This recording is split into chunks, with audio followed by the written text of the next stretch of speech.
Hi guys, welcome back to our channel. In this video, I am going to show you how to fix TUF gaming F15 laptop not turning on. So if you want to fix the issue, you have few options for that. First is to disconnect everything on your laptop like USB cable, adapter, charger and everything which is connected to your laptop.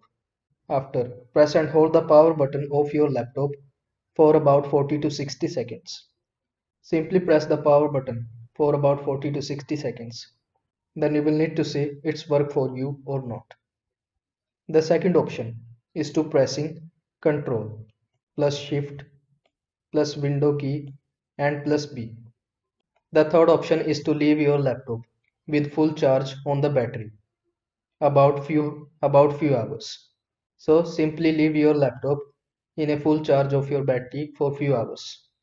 Then after some time you will need to see your laptop is turning on or not. I hope this video was helpful to you. Make sure to like this video and subscribe to my channel for more this type of content. Thanks for watching.